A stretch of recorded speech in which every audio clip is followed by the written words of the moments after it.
Dinribol na, papatayin lang pala. Chis Escudero leads 11 kill impeachment senators. Magandang araw po sa inyo lahat and welcome back to my channel. Totoo nga kaya na pinatay na ng Senado ang impeachment trial ni Vice President Sara Duterte? Dahil kung matatandaan po natin, June 2 ang pagbasa ng charges o ng mga akusasyon laban kay Vice President Sara Duterte na ipinagpaliban ni Senate President Chis Escudero na ikinagalit ng ilang mga senador at ng karamihan ng taong bayan. At isa na po dyan si Minority Leader Senator Coco Pimentel.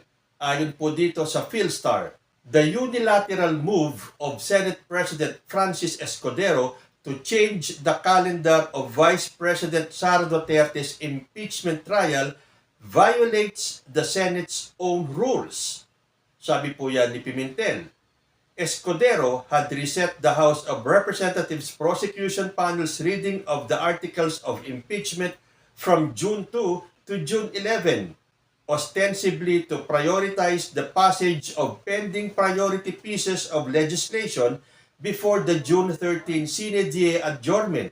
This did not sit well with Pimentel, who said the Senate impeachment rules state that the legislative agenda should give way to the impeachment trial. Dahil yun nga po ang idinahilan ni Chis Escudero na marami daw dapat munang ayusin ang Senado at ang Kongreso bago ang impeachment trial. Na pinalalabas ni Escudero na mas importante yung mga dapat nilang gawin at dapat nilang tapusin kesa sa impeachment trial ni Sara Duterte. Pero ayon kay Pimentel, he was referring to a portion of the Senate impeachment rules which reads, at 2 o'clock in the afternoon or at such other hour as the Senate may order of the day appointed for the trial of an impeachment, the legislative business of the Senate, if there be any, shall be suspended, and the Secretary of the Senate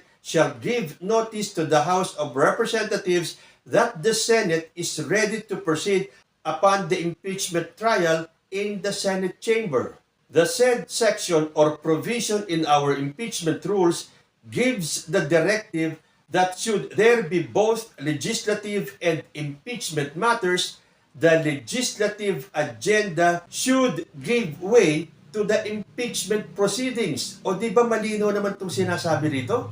Na nakasaad sa provision na kung magkakataon na merong legislative saka impeachment matters, dapat mag-give way kung ano man yung legislative agenda para sa impeachment proceedings.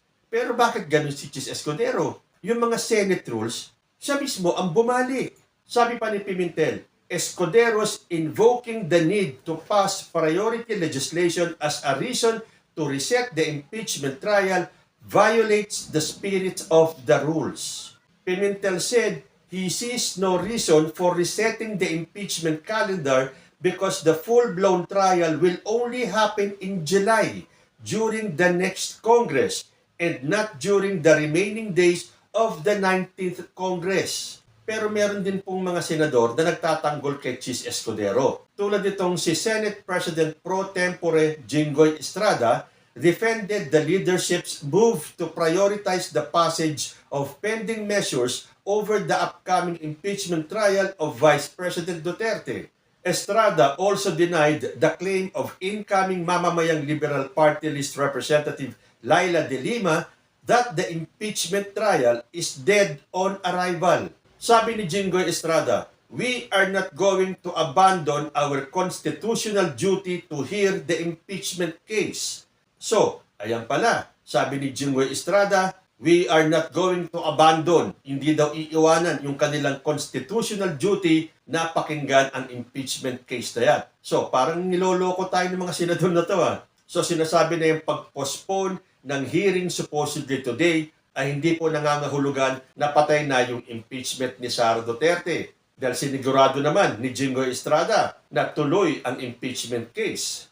Sabi naman ni House Deputy Minority Leader and ACT Teachers Party List Representative Franz Castro and ACT Teachers Party List Representative-elect Antonio Tino that they expressed deep concern over Escudero's decision to move the presentation of the articles of impeachment.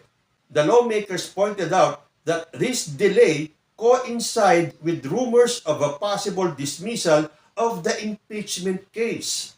We are particularly disturbed that this postponement is happening amidst talks of dismissing the impeachment altogether. So, hindi nating maaalis na mayroong mag-iisip na baka nga naman pinag-uusapan na ng mga senador na patayin itong impeachment ni Sara Duterte.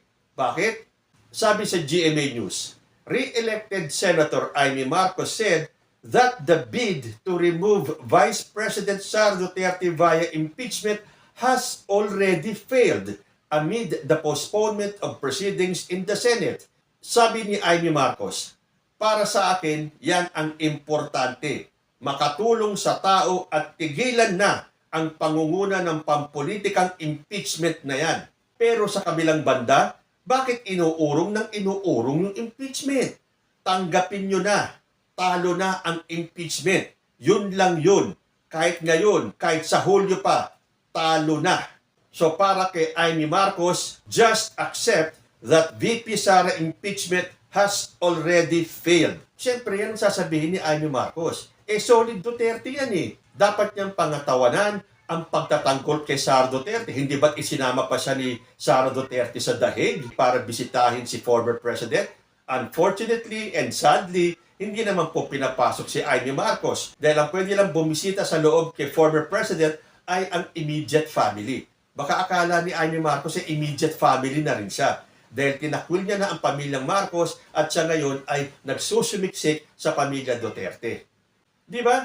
Bakit sasabihin ito ni Amy Marcos na failed na daw yung impeachment? Bakit? May usapan na ba kayo ni Chis Escudero na papatayin na ang impeachment diyan sa Senado? Kung makasalita si Amy Marcos ng pampolitika, syempre politiko kayo eh. Ano bang dapat niyong intindihin? Di mga political matters. Pero teka, pansinin ninyo kung paano magsalita si Amy Marcos ngayon. Hindi ba unti-unti na siyang nagiging style Sara Duterte magsalita? Hindi ako magtataka kung one of these days, magmumura na rin si Amy Marcos. Siyempre, birds of the same feathers flock together. Tell me who your friends are and we will tell you, Amy Marcos, who you are. Hindi pa yan. Bakit hindi magdududa ang taong bayan? Matapos magsalita ni Amy Marcos na failed na daw impeachment trial, meron naman lumabas na balita sa Politico. Sabi dito, dinribol na, papatayin lang pala. Chis Escudero leads 11 kill impeachment senators. Senate President Chis Escudero is reportedly determined to bury the impeachment trial of Vice President Sara Duterte, a move seen by insiders as a calculated play to keep the Duterte bloc in his corner and secure his hold on the Senate presidency. Ay nako, kapag ganito nababasa ko, nanlulumo na lang ako. Talagang ang ating mga senador, ang una nilang iniisip, yung pangsarili nila. Kung ano ang kahihinatnan ng kanilang posisyon kung sakali sila ay pumanig o hindi. Tuloy ko, Politico learned that at least 10 senators are backing Escudero's play, either as outright Duterte allies or fence-sitters who would rather not rock the boat. For starters, those known to be openly opposed to Duterte's impeachment are the PDP Laban bloc, Senators Ronald Bato de la Rosa, Bongo, and Robin Padilla, while Senator Amy Marcos had earlier vowed to fight the trial to the very end. Outgoing Senator Cynthia Villar and her son, Senator-elect Mark Villar, are also expected to side with Duterte, given the close ties between their family and the Dutertes. In fact, Duterte actively campaigned for Cynthia's daughter, Las Piñas Representative Camille Villar, who secured a seat in the 2025 midterm elections. Senators Sherwin Gatchalian and J.V. Ejercito have expressed lukewarm positions on the impeachment, with Gatchalian pushing for its postponement to focus on priority legislation. Ejercito, for his part, said there is no need to rush the trial, describing it as divisive. O kababasa lang natin na dapat magbigay kung ano man yung priority legislation na yan sa impeachment. At itong sinasabi ni Ejercito, there is no need to rush the trial describing it as divisive. Mas magiging divisive po ang ating bansa pag hindi ikinuloy ang impeachment trial na yan. I tell you. Sabi pa dito, insiders told Politico that Senators Joel Villanueva and Jinggoy Estrada are also reportedly inclined to support shelving the impeachment trial. Escudero's announcement that the articles of impeachment against Sara will be read on June 11, the last session day before Sine Die, fueled further speculation that he is running out the clock. The timing conveniently lets the Senate focus on priority measures while leaving the impeachment case to languish.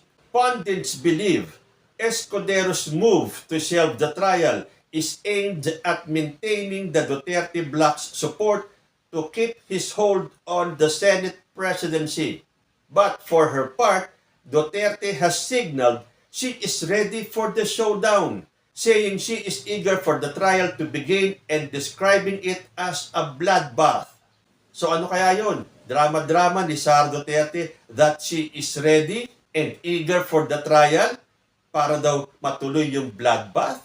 Pero yung pala, alam niya na pinag-uusapan na ng mga senador na to na patayin ang impeachment trial na yan.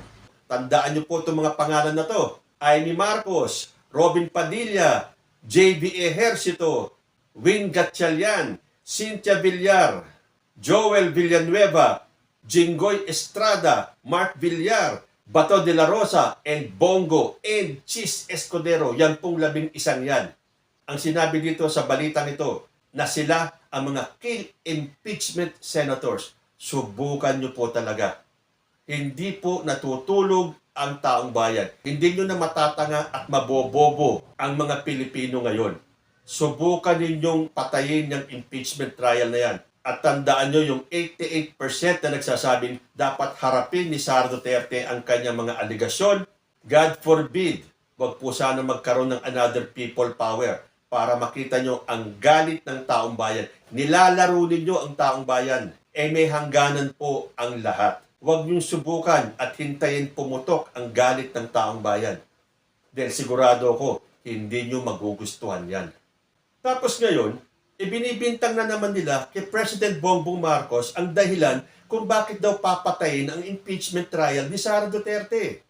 Hindi nga ba kasi sinabi na ni President Bongbong Marcos na ayaw niya sa impeachment at may ibang legal na paraan naman daw para habulin si Sara Duterte. Pero nung na-impeach na si Sara Duterte, wala na po talagang magagawa si President Bongbong Marcos dyan dahil meron tayong separation of powers na hindi na pwedeng pakialaman ni Bongbong Marcos ang trabaho ng Senado. So nasa Senado na po lahat yan. At yan din ang sinabi ni Escudero ayon po dito sa GMA News. Marcos did not order postponement of reading of impeachment drafts versus VP Sara. President Ferdinand Bongbong Marcos Jr. was not behind the delay of the presentation of the articles of impeachment by the House Prosecution Panel against Vice President Sara Duterte before the Senate. No, it did not, sabi ni Senate President nung tinanong siya kung yung suspension ay galing kay Marcos. Sabi ni Escudero, on June 11, ipipresent ng Kamara ang articles of impeachment, pag-uusapan, pagdedebatihan, at kung wala ay i-refer yan sa Committee of Rules na magsisilbing senyal at hudyat para i-create ang impeachment court sa June 11 din. Susumpa kami.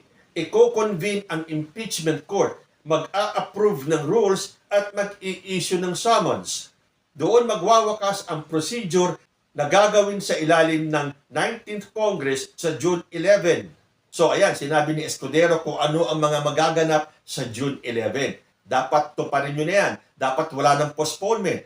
At doon sa sinasabing si President Bongbong Marcos daw, ang nag-utos para patayin ang impeachment dyan sa Senado, hindi po ako naniniwala dyan.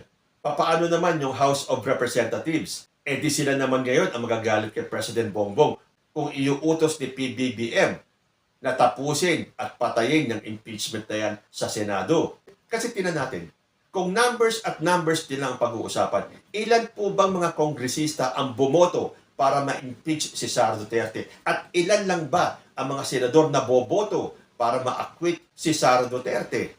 At tandaan ninyo, kung numbers din lang at numbers ang pag-uusapan, ilang milyong Pilipino po ang lalabas para ipakita persa ng masang Pilipino. So kung numbers din lang ang pag-uusapan, aba mag-isip-isip na kayo. Pero sabi naman ni House Speaker Martin Romualdez, everything is speculative at this point. Yun po ang tugon niya nang hingan siya ng reaksyon sa mga pangambang hindi matuloy ang impeachment trial laban kay Vice President Sara Duterte. So we are just hoping na matuloy ang impeachment trial ni Sara Duterte because the people has the right to know. So kung nakapaghintay na tayo ng June 2, makakapaghintay pa rin tayo hanggang June 11. At wag magkakamali si Amy Marcos at itong mga kill impeachment senators na yan. Dahil wag niyong ubusin ang pasensya ng mga Pilipino.